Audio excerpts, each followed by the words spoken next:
तो चलिए आज शर्लॉक होम्स की एक बहुत ही मशहूर और कह सकते हैं उलझी हुई कहानी द कॉपर बीचेस की दुनिया में चलते हैं। ये धोखे और लालच की एक ऐसी दास्तान है जिसने खुद होम्स की जासूसी को भी एक बड़ी चुनौती दी थी। जरा सोचिए, एक ऐसी नौकरी का ऑफर मिले जिसकी तनख्वाह इतनी जबरदस्त हो कि सारी पैसों की तंगी एक झटके में दूर हो जाए। लेकिन उसकी शर्तें शर्तें ऐसी हों जो किसी की पहचान और आज़ादी पर ही सवाल उठा दे। क्या कोई ऐसा सौदा करेगा? यही वो मुश्किल सवाल है जिसका सामना इस कहानी की नायिका मिस वायलेट हंटर को करना पड़ता है। तो कहानी की शुरुआत होती है मिस वायलेट हंटर से। वो एक बहुत ही काबिल और समझदार गवर्नेस हैं। वो शर्लॉक होम्स के पास सलाह लेने आती हैं क्योंकि उन्हें मिस्टर जेफ्रो रूकासल नाम के एक आदमी से नौकरी का ऑफर मिला है। ऑफर बहुत अच्छा है, पर साथ ही बेहद अजीब भी। तनख्वाह थी 100 पाउंड प्रति वर्ष। अब सुनिए, उस जमाने में एक गवर्नेस के लिए ये एक असाधारण रकम थी।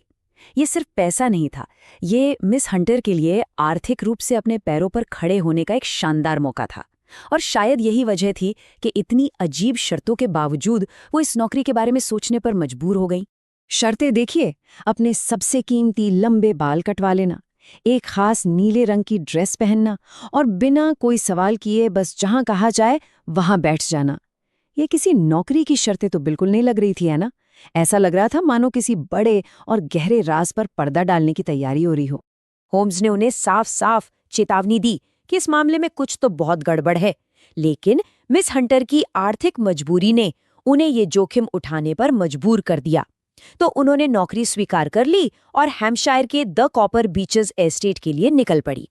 और जैसे ही वो कॉपर बीचेस पहुंची, उन्हें बहुत जल्द एहसास हो गया कि होम्स का हर डर सच था। उस घर का माहौल बड़ा ही अजीब और डरावना था।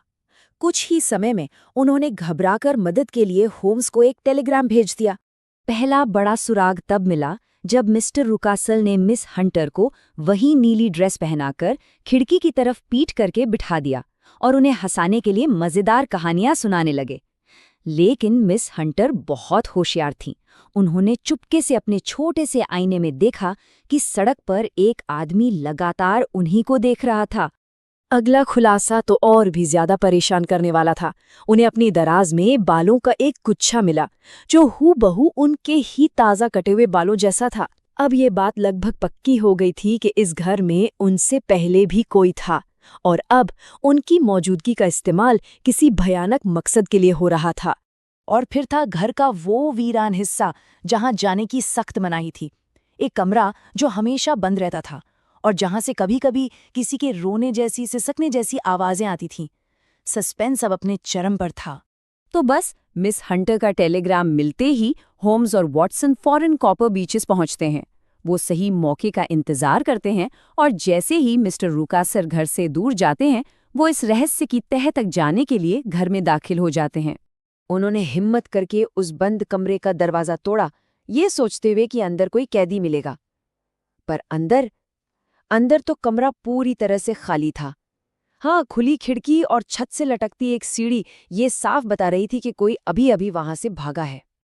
और ठीक इसी वक्त अचानक मिस्टर रुकासल वापस आ जाते हैं। वो होम्स को देखते ही आग बबूला हो जाते हैं। उन्हें लगता है कि होम्स ने ही उनके कैदी को भगाने में मदद की है। और गुस्से में अंधे होकर रुकासल अपना भूखा और खूंखार कुत्ता होम्स पर हमला करने के लिए छोड़ देते हैं। माहौल एकदम जानलेवा हो जाता है। और यहीं पर कहानी में एक भयानक मोड़ आता है। वो जानवर जिसे कई दिनों से भूखा रखा गया था, वो अपने ही मालिक मिस्टर रुकासल पर झपट पड़ता है। हालात इतने बिगड़ जाते हैं कि वॉटसन को मिस्टर रुकासल की जान बचाने के लिए उस जानवर को गोली मारनी पड़ती है। इस भयानक घटना के बाद जब सब कुछ थोड़ा शांत होता है, तब होम्स आखिरकार इस पूरे मामले का खुलासा करते हैं। अब समय था ये जानने का कि कॉपर बीचेस की दीवारों के पीछे आखिर चल क्या रहा था। तो इस सारे रहस्य और क्रूरता के केंद्र में थी मिस्टर रुकासल की अपनी बेटी एलिस, जिसे उसके ही पिता ने दौलत के लालच में कैद करके रखा हुआ था। देखिए, रुकासल का प्लान कितना शातिर था। उसने अपनी बेटी को कैद किया ताकि वो उसकी विरासत हड़प सके, और मिस हंटर को सिर्फ इसलिए काम पर रखा गया था ताकि वो एलिस होने का नाटक करें और बाहर सड़क पर खड़े उसके मंगेतर को ये यकीन दिला सके कि एलिस अब उसे भूल चुकी है और उसमें कोई दिलचस्पी नहीं रखती। तो साफ है ना, कैसे दो औरतों को इस धोखे के जाल में फंसाया गया था। एक थी मिस हंटर, जो अनजाने में इस खेल का एक मोहरा बन गई, और दूसरी थी एलिस, जो अपने ही पिता के लालच का शिकार थी। तो जब सच सामने आ गया, उसके बाद क्या हुआ? चलिए देखते हैं कि इस कहानी में शामिल सभी किरदारों का अंजाम क्या हुआ। तो आखिर में एक तरह से सबको अपने कर्मों का फल मिला। एलिस को उसकी आज़ादी और उसका प्यार मिला, मिस्टर रुकासिल को अपने किए की सज़ा मिली, और हमारी बहादुर नायिका मिस वायलेट हंटर, उन्होंने अपनी ज़िंदगी में एक बहुत ही सफल मुकाम हासिल किया। तो द कॉपर बीचेस की ये कहानी हमें एक बहुत गहरे सवाल के साथ छोड़ जाती है कि अपनी इच्छाओं को पूरा करने के लिए इंसान आखिर किस हद तक गिर सकता है